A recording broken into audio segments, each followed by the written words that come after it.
بسم اللہ الرحمن الرحیم السلام علیکم ورحمۃ اللہ۔ ناظرین، عورت کا غسل جنابت کا مکمل طریقہ کار میں آج اس ویڈیو میں آپ کو بتاؤں گا۔ ناظرین، عورت حیض، مباشرت اور ڈیلیوری یعنی ولادت کے بعد کیسے غسل کرے گی اور غسل جنابت کی نیت اور طریقہ کار کیا ہوگا، وہ سارا کا سارا مسئلہ اس ویڈیو کے اندر میں حل کر کے آپ کو بتاؤں گا۔ اور کیا حیض، نفاس، احتلام، جنابت کا غسل ایک ساتھ ایک ہی وقت پر کرنا ہوتا ہے؟ اور کیا ایک ہی پاکی کی نیت کرنا اور ایک ہی مرتبہ وضو کر لینے سے غسل ہو جائے گا، یا ہر ناپاکی کی الگ الگ نیت اور ہر بار وضو کرنا ضروری ہوگا؟ تو آئیے جانتے ہیں اس ویڈیو کے اندر اس پورا مسئلہ کا حل۔ ناظرین، قبل اس کے کہ میں آپ کو قرآن و حدیث اور فقہ کی روشنی میں سارے مسئلہ کا حل بتاؤں، آپ سے ایک چھوٹی سی درخواست ہے کہ اگر آپ ہمارے چینل پر پہلی دفعہ تشریف لائے ہیں تو پلیز چینل کو سبسکرائب کر کے بیل آئیکن پر ضرور کلک کر کے رکھیں۔ اس سے یہ ہوگا کہ میں جب بھی مسئلہ مسائل سے متعلق کوئی ویڈیوز اپلوڈ کروں گا تو اس کا بر وقت آپ کو نوٹیفیکیشن مل جایا کرے گا۔ تو ناظرین، حیض، مباشرت یعنی ہم بستری اور ڈیلیوری کے بعد عورتوں کے غسل کا طریقہ یہ ہے کہ اولاً نیت کر کے بسم اللہ پڑھ کر دونوں ہاتھ گٹوں تک دھوئے، پھر استنجا کر کے شرمگاہ اور بدن کے جس حصہ میں نجاست لگی ہو اسے دھوئے، پھر مکمل وضو کرے۔ وضو کرتے وقت کلی کرنے اور ناک میں پانی پہنچانے میں خاص اہتمام کرے۔ پھر داہنے کاندھے پر 3 مرتبہ پانی بہائیں، پھر بائیں کندھے پر 3 مرتبہ، اس کے بعد سر پر 3 مرتبہ پانی ڈالے۔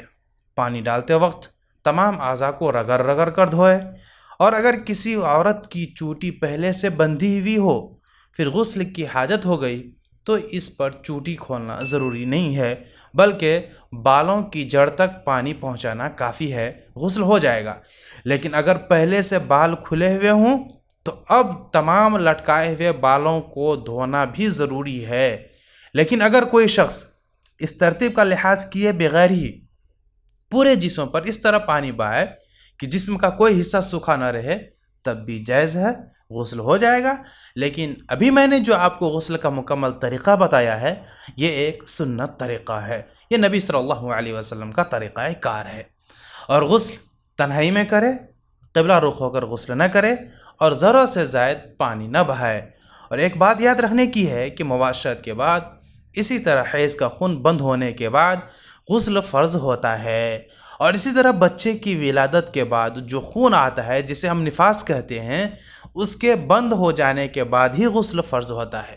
البتہ خون آنے کے دوران اگر صفائی ستھرائی کے لیے کوئی غسل کرنا چاہتی ہے تو وہ بالکل کر سکتی ہے، اس میں کوئی حرج کی بات نہیں ہے، لیکن یہ پاکی کا غسل نہیں ہوگا۔ اور ناظرین، جہاں تک رہی بات اس سوال کا کہ کیا حیض، نفاس، احتلام، جنابت کا غسل ایک ساتھ ایک ہی نیت اور ایک ہی وقت پر کر سکتے ہیں یا نہیں، اور ایک ہی مرتبہ وضو کر لینے سے غسل ہو جائے گا یا نہیں، یا ہر بار ناپاکی کی الگ الگ نیت اور ہر بار وضو کرنا ہوگا، تو ناظرین آپ کو بتا دوں کہ اگر ایک ساتھ موجب غسل یعنی غسل واجب کرنے والی 2 باتیں یا 3 باتیں یا 4 باتیں پائی گئی، مثلا حیض سے پاک ہوئی، پھر غسل سے پہلے ہم بستری کر لیا، یا غسل سے پہلے ہی احتلام بھی ہو گیا، تو اب ان تینوں حالتوں کی طرف سے ایک ہی غسل کافی ہوگا، اور حدث اکبر سے پاک ہونے کی نیت کر لینا کافی ہے۔ یا یہ بھی دل میں سوچ سکتی ہیں کہ میں حیض اور جنابت، احتلام ان سب سے پاک ہونے کے لیے غسل کر رہی ہوں، اور اگر نہ بھی سوچے پھر بھی